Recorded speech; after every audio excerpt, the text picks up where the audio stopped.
जंग अब सिर्फ बंदूक से नहीं, दिमाग और तकनीक से लड़ी जा रही है। कन्वेंशनल वॉर के ज़माने में जहां सेनाएं पहले टैंक और तोप का इस्तेमाल करती थी, वहीं अब नॉन कन्वेंशनल वॉर के ज़माने में आप अपनी ज़मीन पर बैठकर दुश्मन की ज़मीन पर निशाना लगा सकते हैं। कुछ एक्सपर्ट्स इन्हें क्यूबिकल वॉर्स भी बोलते हैं। अब आसमान में एक उड़ने वाला हथियार बिना आवाज किए दुश्मन की सरहद में घुसती है और फिर अचानक खुद को ही बम की तरह उस पर टारगेट करके गिरा देती है। ऐसे ही एक स्मार्ट वेपन का नाम है हेरॉप ड्रोन और आजकल पाकिस्तान की फौज इसकी वजह से बहुत परेशान है। नमस्कार, मैं हूं डिम्पिका और आप देख रहे हैं खबरगाम।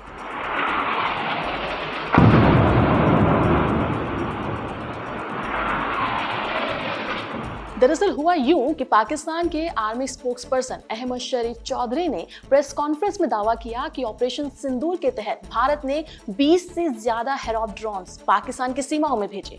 उन्होंने एक टेबल पर कुछ जले हुए मलबे के टुकड़े दिखाए और कहा कि ये उन्हीं ड्रोन के हिस्से हैं जो लाहौर, कराची और सिंध के इलाकों में गिरे हैं। हालांकि भारत सरकार की तरफ से अभी इस पर पूरी कोई जानकारी या आधिकारिक बयान नहीं आया है, लेकिन अब जब ऐसा कोई आरोप लगाया जाता है तो वो सबका ध्यान खींचता है। सवाल उठता है कि क्या भारत ने वाकई में हेरॉप ड्रोन से पाकिस्तान में घुसकर हमला किया?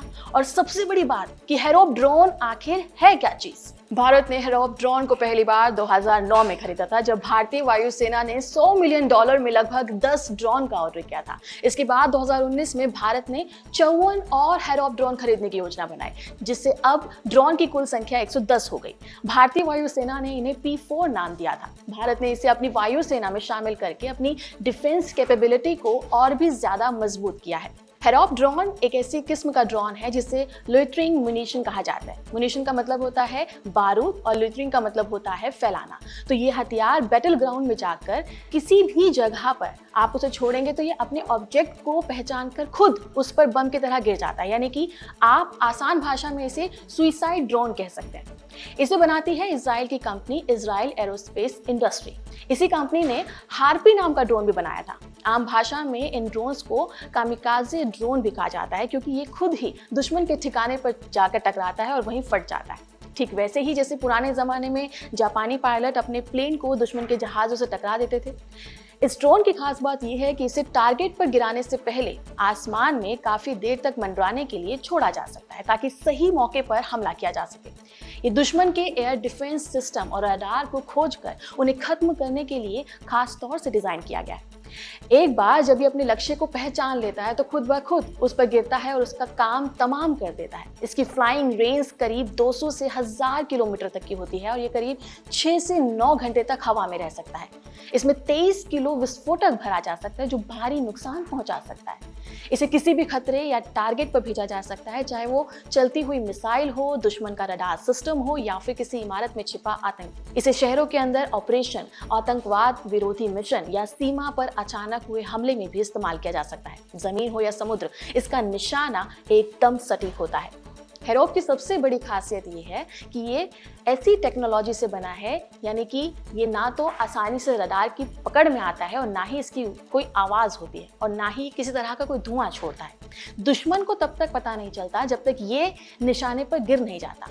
इसके अंदर हाई क्वालिटी सेंसर्स और कैमरे लगे होते हैं जो दिन रात हर वक्त एक्टिव रहते हैं। इसमें दिन और रात दोनों वक्त में काम करने वाला कैमरा सिस्टम, इंफ्रारेड सेंसर और एंटी रेडार टेक्नोलॉजी लगी है। इसके कैमरे से ऑपरेटर को 360 डिग्री का पूरा व्यू मिलता है और सैटेलाइट लिंक के जरिए लाइव वीडियो भी मिलती है, जिससे वो पूरी तरह से तय कर सकता है कि किस जगह पर हमला करना है। हेरॉप का इस्तेमाल आज कई देशों की सेनाएं कर रही हैं और इसे कई लाइव ऑपरेशंस में सक्सेस भी मिली है। ऐसा कहा जाता है कि सबसे पहले टर्की ने इस ड्रोन को 2005 में खरीदा था। उसी साल अक्टूबर में इस ड्रोन को ब्रिटेन के मिनिस्ट्री ऑफ डिफेंस के एक खास प्रोजेक्ट के लिए भी पेश किया गया था। उस वक्त हेरॉप को व्हाइट हॉक नाम से प्रेजेंट किया गया था।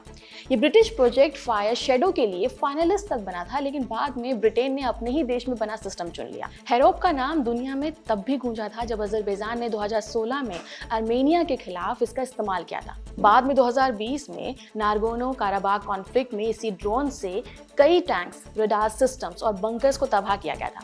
इसके अलावा सीरिया में 2018 में एक SA-22 greyhound air defence system को हेरॉप से ही नष्ट किया गया था। ये ड्रोन अपनी एक्यूरेसी और धमाके की ताकत के लिए दुनिया भर में मशहूर है और ये कोई पहला मौका नहीं है जब इजरायली हथियार भारत के काम आए हो। 1999 के कारगिल युद्ध के समय ऊंचाई पर निशाना लगाना भारतीय सेना के लिए बहुत मुश्किल था। उस समय जरूरत थी एक स्मार्ट बम की, जैसे लेजर गाइडेड बम या फिर एलजीबी, जो घने कोहरे और बादलों के बीच सही निशाना लगा सके। मुश्किल के इस दौर में इजराइल ने भारत का साथ दिया था। Lightning electro optical targeting points खरीदने के लिए दोनों देशों के बीच में डील हुई थी। इनकी खासियत ये थी कि इसमें लेजर डेजिग्नेटर के अलावा एक कैमरा भी लगा था जो टारगेट की तस्वीर दिखाता था, लेकिन कारगिल युद्ध छिड़ने तक इनकी डिलीवरी का समय नहीं आया था। बावजूद इसके इजराइल ने अपने इंजीनियर्स भेजे। इजरायलियों की मदद से एयरफोर्स के मिराज फाइटर जेट में ये बम लगाए गए। तब से लेकर अब तक इजराइल और भारत की दोस्ती बरकरार है, जिससे भारत के दुश्मनों को भी बहुत ज्यादा खौफ होता है। फिलहाल इस वीडियो में इतना ही। आप बने रहिए खबर गांव के साथ। नमस्कार।